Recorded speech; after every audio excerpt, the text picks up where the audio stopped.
In the first episode of Designing Recovery, we sat down with the women of Redwood and the clients they serve.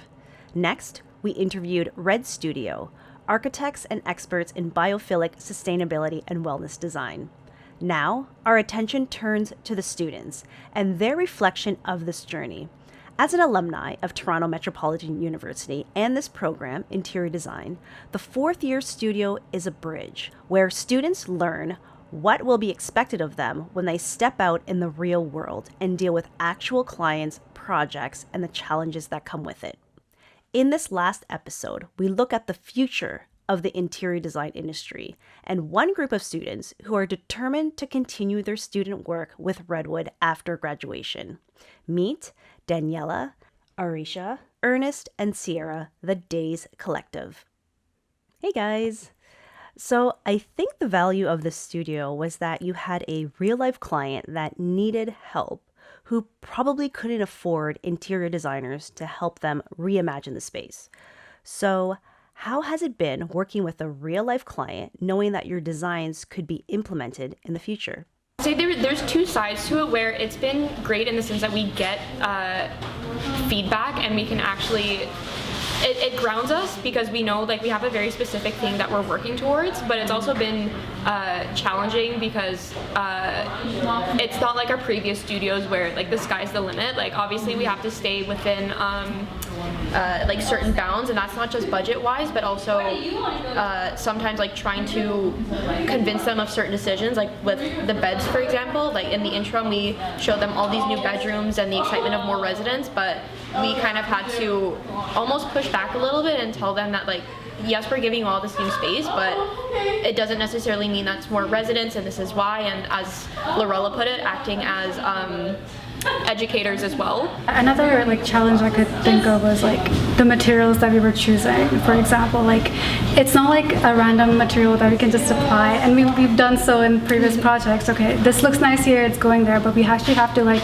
for this project we had to really look into the material, the sustainability aspect of it, if it aligns with healthy materials, and how it's going to be like in 15 years, for example, because people will be living in the space. Yeah, I also want to add that, working with a real client, that also allows us to, not only ground ourselves, but to also think of it, we already operate as a collective.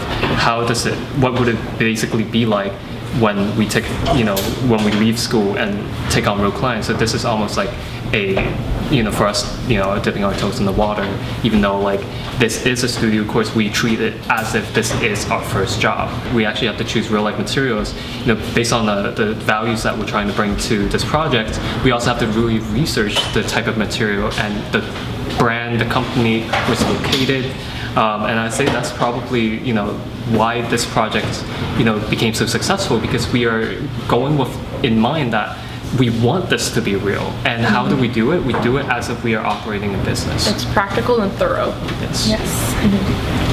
So how has it been having, the real client come in and give you direction as well as like real architects who can kind of give you directions? The one thing that we're really appreciative of was that Red Studio's involvement with this project. They've been providing us with phenomenal feedbacks.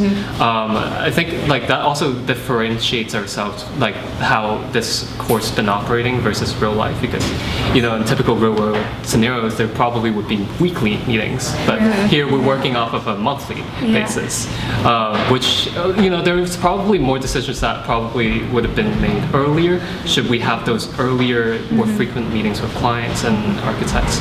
But working again with Red Studio, which we're super appreciative of. I do have to say that like as a student, having a client give you feedback on it, it's different, and we were only able to do it because of this course that Lorella has provided us with. And I feel like a lot of students, especially even in their fourth year, don't get the experience to do that.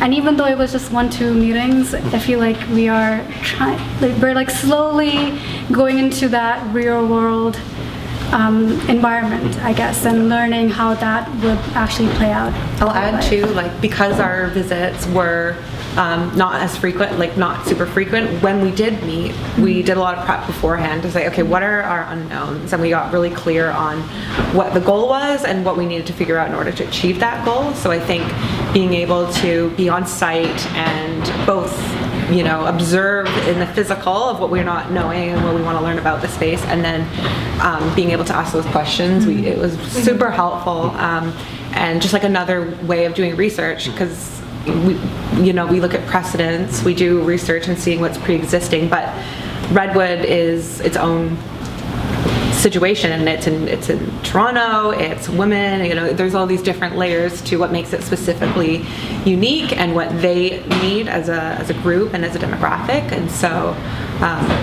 being able to ask those questions and getting real-time feedback was really helpful. We're actually, like, just want to jump quickly, is that we are actively trying to break the rule where Lorella set out for Redwood and also us, that she initially did plan for us to just do 2 meetings, which was interim and the final. We're actively trying to break that bound by, you know, frequently we're asking more and more questions with Redwood through Google Docs. We're also scheduled more meetings than what we were initially allowed to, you know, really get us to gauge for the project and really allow us to make more informed decisions on the site. And since they've already been so accommodating for us, Redwood's being so accommodating for us, we just wanted to make sure that we show them the appreciation, show them that we're really driven by this project. I think one of the other, to add on to both Ernest and Sierra, if it weren't for their increased involvement in it, I think this project would have turned out much differently, because it did help a lot. And to what Ernest said about, like, if this was if we were a real firm and this was a real world situation rather than a classroom one, that this would be weekly meetings, and they would see this more often. So I think that was another challenge to this, was even though we were getting more feedback, which was more helpful, it was also another challenge was because it was like monthly feedback or like bi-weekly, we'll say, we found ourselves making changes a lot more, and they're usually sometimes big changes, sometimes small, but there is that added challenge of, like, because they're not, even though they're seeing it more often than they were originally supposed to, they're still not seeing it as often as they would if this were a real firm. So it was more challenging in that sense, that it was like they're still making the changes and the feedback that it would be if we were doing it regularly, but our time frame is a little bit tighter, and we still only have, like, there's still some things we didn't exactly know about, and which was why we would go to Red Studio about things, and sometimes in the other reviews the clients would bring stuff up that aren't necessarily within our means, and it was more of a service thing. Like, there is a lot of feedback and back and forth, both in a good way but also a challenging way, that it did throw wrenches in our plans every now and then. When we started, like, going back to the very, very beginning, like when Red Studio was actually presenting to us their projects, they mentioned that when they start a project, they start by doing very, very thorough research and talking to the clients and going to the site and staying there for like hours almost. But we couldn't do that because we were students and we only had like 2 or 3 meetings with them, of course. So it was very challenging, but we did make it work. When we first visited the site, like, I think we identified so many, not to sound negative, but we identified so many issues that at first it was a bit overwhelming, because we immediately were like, this absolutely needs an architect's perspective, because I noticed the air quality was quite poor, especially in the basement, and that just really, I think, is such a key thing that you don't see, but it makes such a big difference. And so we looked at our roles and, okay, well, how can we address that spatially and with our skill set and our education, but then, you know, reaching out to Red Studio and kind of getting clarification on how those kind of issues can be solved. It was super helpful and gave us help, and then kind of allowed us to say, okay, well, we know there's a solution there. So like, visiting the site, identifying all the different issues and the places that we wanted to touch. Originally overwhelming, but then talking to the client and identifying what their key issues were, and then with our reno proposal, we were able to kind of water that down, give us some parameters to work with. Okay, let's first address the key issues, so play space, dining, get that sorted as a starting point, and then just building off of that. That's good. I was overhearing them say that after the interim presentation, they took the plans back and gave it to Abby to kind of just see what they were doing, and they were describing like, oh, can you believe if you took down this wall, this opens up the space so much more that they didn't even think about. So, so the impact was there, right? Even though it hasn't been done, you allow them to see the possibilities, which I think is what they were looking for, and which I think they got, right? In terms of like, what could this space, which was not meant to be a shelter in the beginning, that it could be, there could be a design that's purposeful in the end. We are at the end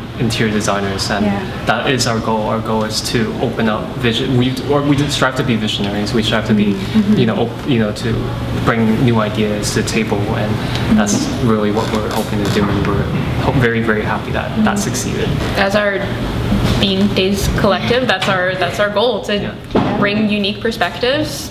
No stone goes unturned. Attention to detail, and knowing that even when we're not there to directly, show or explain our designs, knowing that there is that impact and that they are excited, like, that's our job. This is why we do this. Yeah, that's I think why we're all in this program, why we took this studio. So I think that makes us really, really happy to hear, to know that we're having that impact even when we're not there. Yeah, and I think we're collectively really like proud and happy of what we can produce, and we're the biggest advocates of that work. And so, there's always, of course, the apprehension of finding funds and making things actually happen. I think we're all pretty committed into like solving problems. So, as interior designers, we'll design the space, but we also want to help you make it happen and figure out how that can be achieved. At the end, more than just problem solvers, more than interior designers, we are trying to make this project real, and this is why we go all this extra steps to make sure that we can secure, extra fundings, even though we're only allowed $10,000, but we were able to already secure $5,000 for just the mural. We want to ensure them that what we're showing them, we can deliver. Yeah, exactly. Yeah, and we're doing anything on our means to show that and do that. I think this bridges ourselves from going from just students to actual interior designers. No, I'm really glad that we were able to really look at the client as a person and identify their needs as well, and not just look at especially like what looks nice. Yeah. We actually, I'm happy to know that we were able to get them, and our design shows that. Yeah.